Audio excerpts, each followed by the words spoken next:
Artists are always yelling about how AI images are bad, and the models that generate them are actively trying to replace us. The people who enjoy calling themselves artists for writing a list of words usually say back, then just get better at art so we can copy so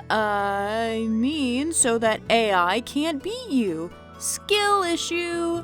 Meanwhile, well-intentioned observers tend to reply, AI can never replicate the human soul, so just don't worry about it.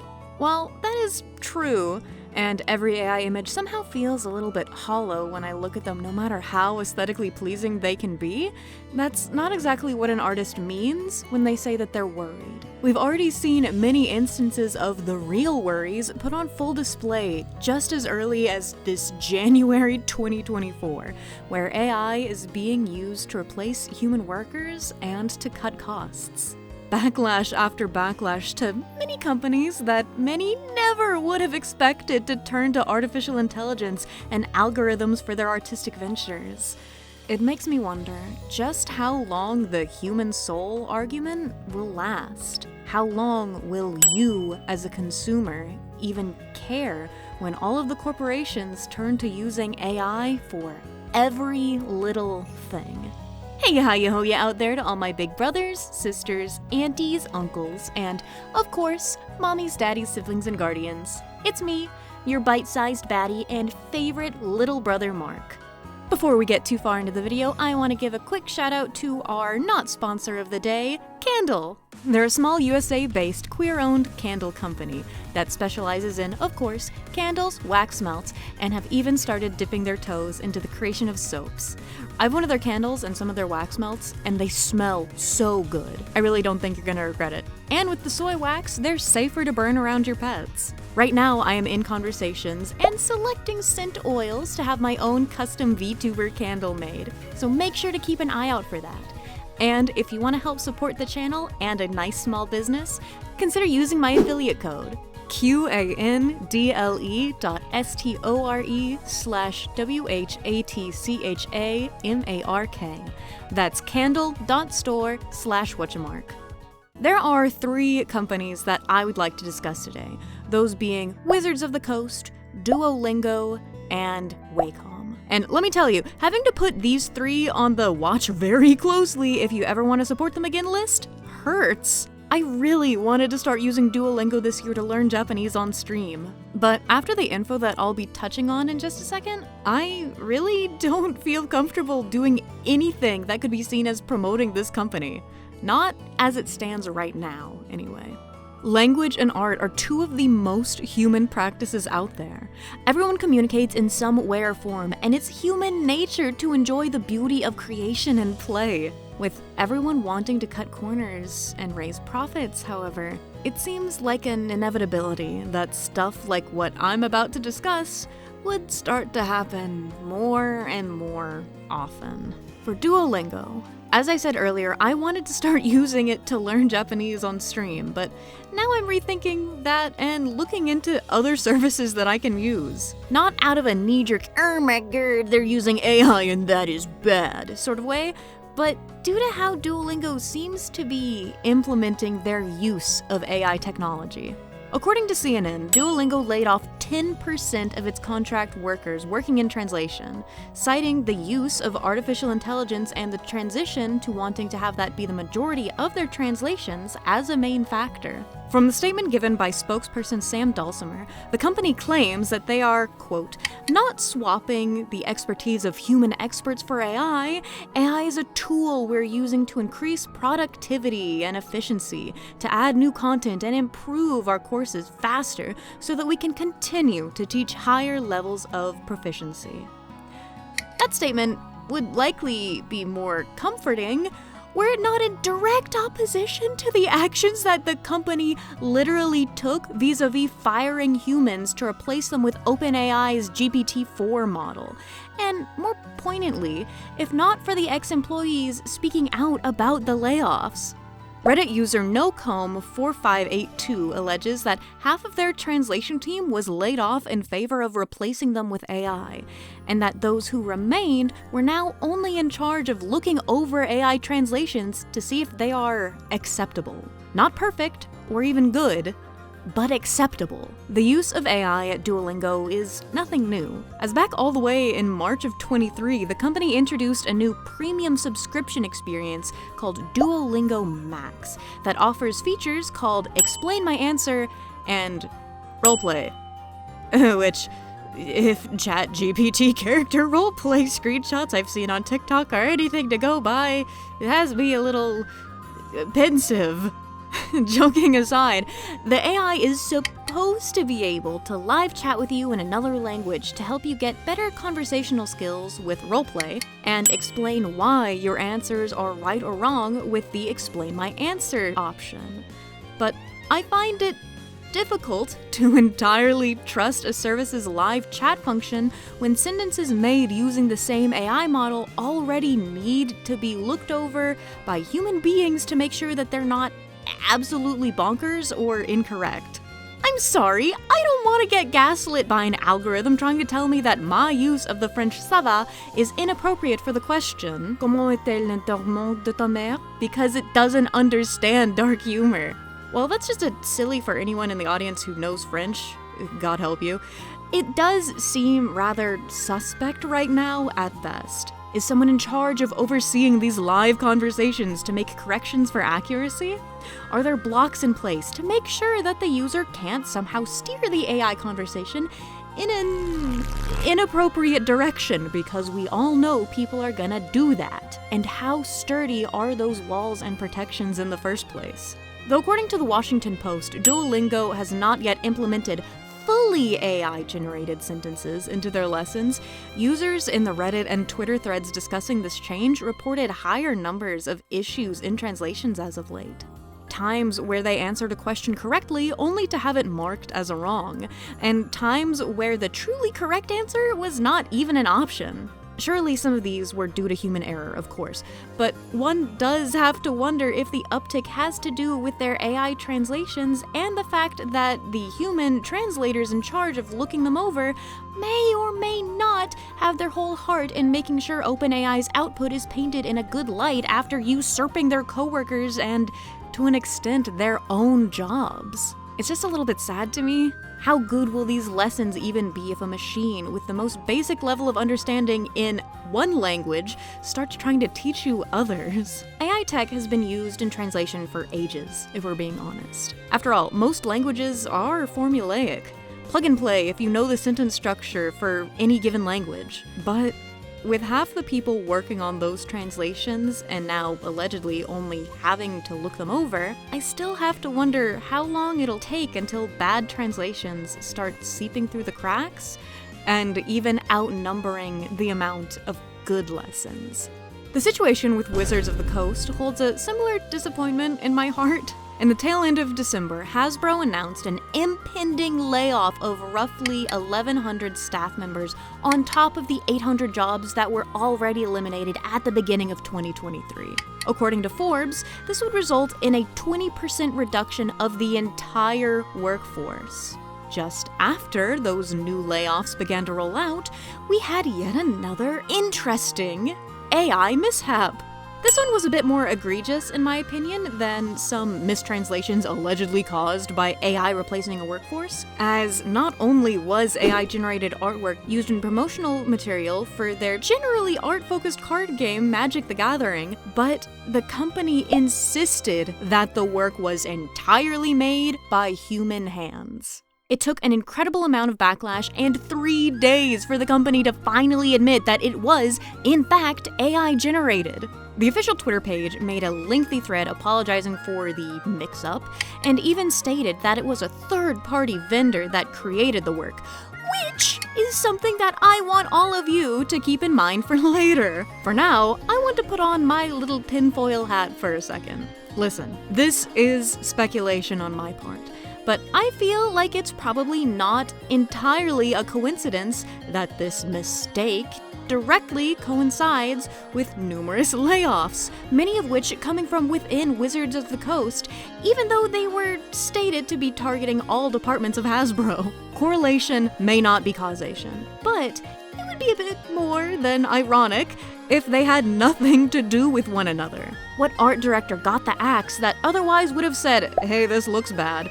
or at least made them pause before posting it on one of the most caustically anti-AI social media sites at the time. What promotional artist did they fire yet still try to prompt off of to create this steampunk retro frame in the first place? I find it a bit hard to believe that they just purchased this background with zero thoughts that it could have been machine generated, especially with how they instantly tried to hide and deny the fact that it was AI. Finally, this brings us to Wacom, which some people say Wacom, some people say Wacom. I'm gonna say Wacom. Possibly the most devastating company to have embroiled in an AI art scandal, but it may not be as bad as initially thought. I've used a Wacom tablet for the past decade at least. From a Bamboo to an Intuos, they've been my bread and butter for learning and working as a professional illustrator. So, you can imagine my utter disappointment when, in their brand new 2024 Year of the Dragon promotional art, they used an obviously AI-generated dragon. A tail that makes no sense, scale patterns that bleed into one another in a way that no artist would ever actively choose, and the club foot of all clubbed feet. It looks just bad. Maybe passable at a first glance, but if you're going to make this the current face of a social media advertisement campaign, you should be giving it more than a passing glance. As people started calling Wacom on it in the replies, there was radio silence. So I thought, why not send them an angry customer service email? Well, it wasn't really angry as much as filled with disappointment and the fact that myself and many of my colleagues are no longer certain that Wacom actually values us as artists past our ability to shell out dollar signs, and commenting that many people that I work with in the art industry are looking into alternatives to Wacom tablets for their future artistic endeavors. I wasn't really expecting an email back, so color me surprised when I received a reply. Unfortunately, in both when it was sent and its contents, the response was the same lackluster statement put out on the company's Twitter. Remember when I said to put a pin in Wizard's claim that the art was gotten from a third party? Well, lo and frickin' behold, Wacom says, almost word for word, the exact same thing. It's not their fault that AI images were added to the promotional images.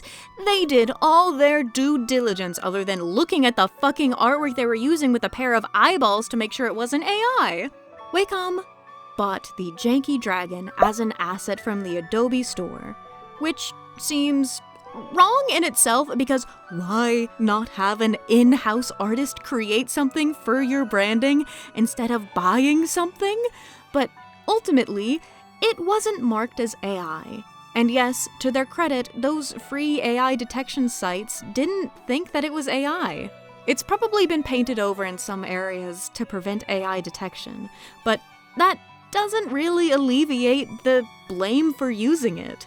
It is bad on Adobe for not properly vetting the stuff that they let people sell on their asset store. But it's equally bad, in my opinion, for Wacom to spend real Jesus dollars on something that you can tell was bad just by looking at it. Even if this was created by human hands, this isn't really up to snuff for something that you'd want promoting your entire brand. It makes me wonder about their staff's competency. Or, at the very least, the age of the person working as their marketing manager. I don't actually believe the "it was all the nasty third party's fault" excuse for a minute. Just looking at this tells you it's AI, and just looking at the person's gallery before it was removed shows that even more, with iterations of the same piece and that telltale, incomprehensible AI writing. The main point is what a slap in the face it is to use something that actively aims to make your product obsolete while trying to sell your product to the people it's trying to replace. Duchess Celestia actually made a video about this topic, and while I watched it, I was pounding on my desk because she says basically everything I had noted in my bullet point script. Go and watch her video for an entirely Wacom-focused experience. Though, she does say it Wacom, so use your better judgment.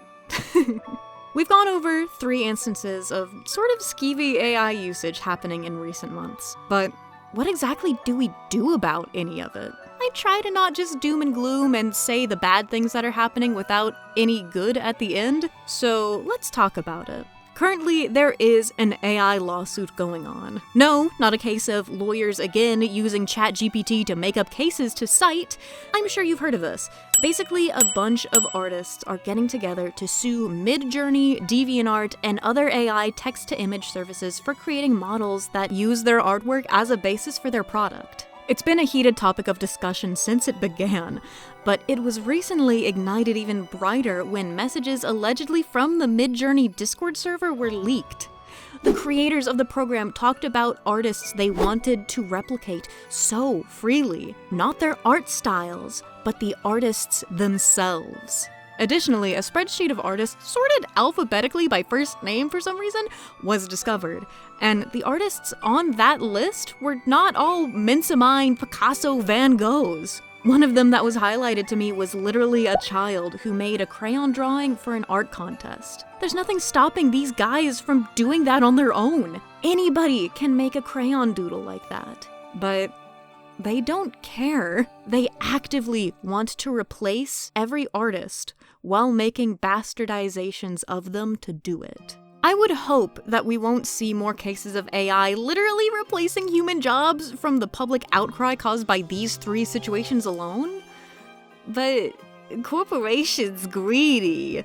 We will see it more in the future, and it will likely get to the point where you'll only be able to tell because of the hollow feeling you get in your chest when you see a piece of art or read a passage of text. Our best hope collectively lies in these lawsuits and strikes. The SAG strike had studios going full mask off, hoping to have actors and writers literally starve and go homeless from not working to force them into accepting the fact that AI was going to be used to replace them, or at least replicate them.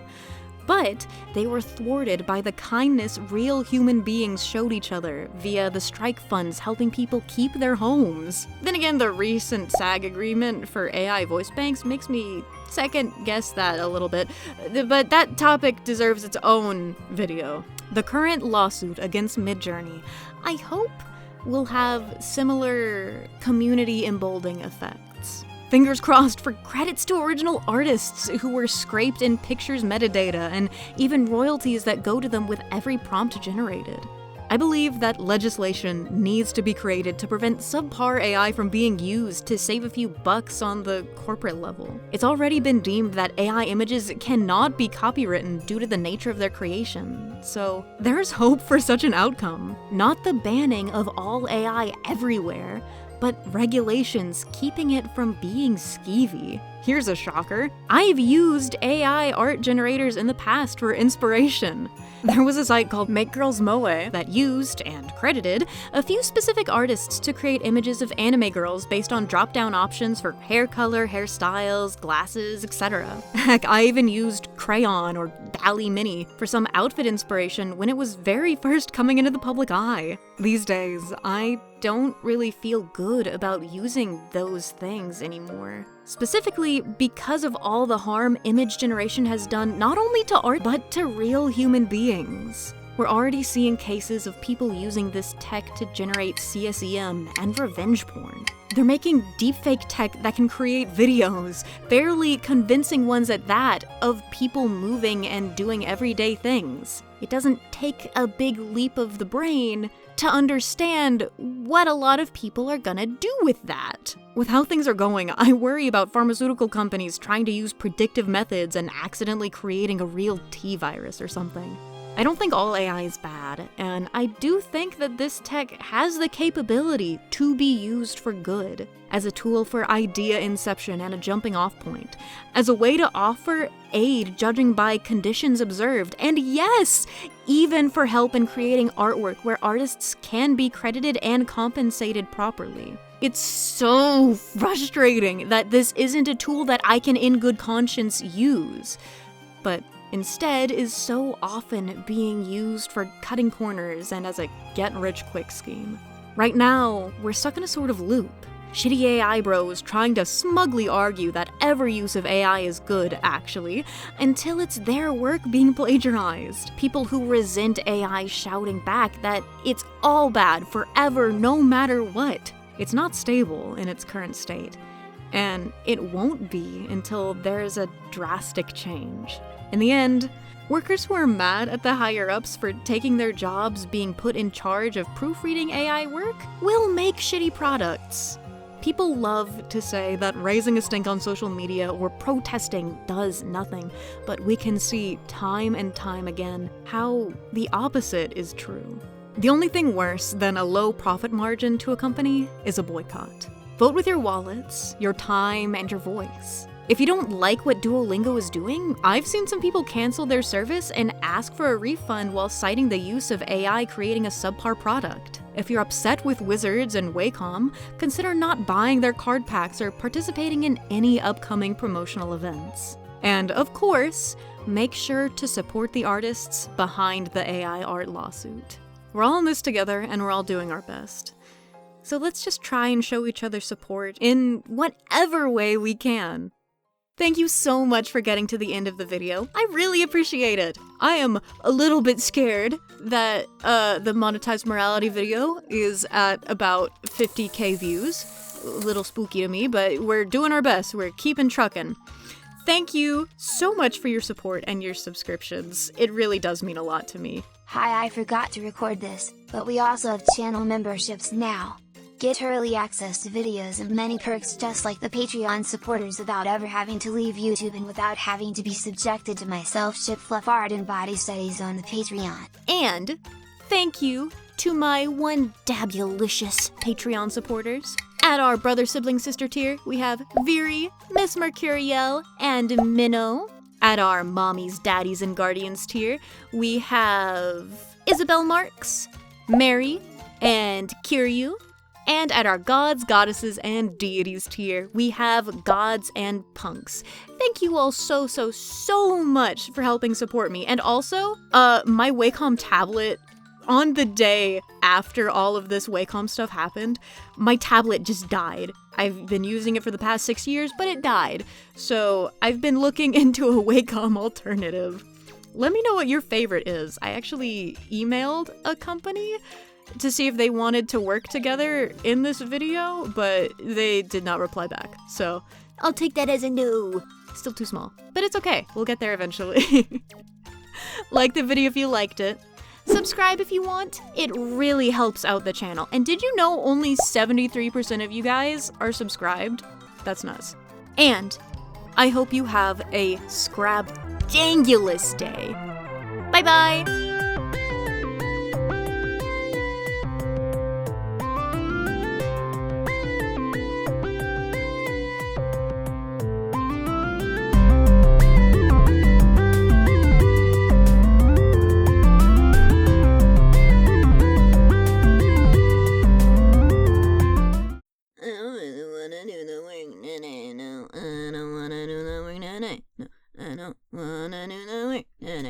But I gotta do the work today.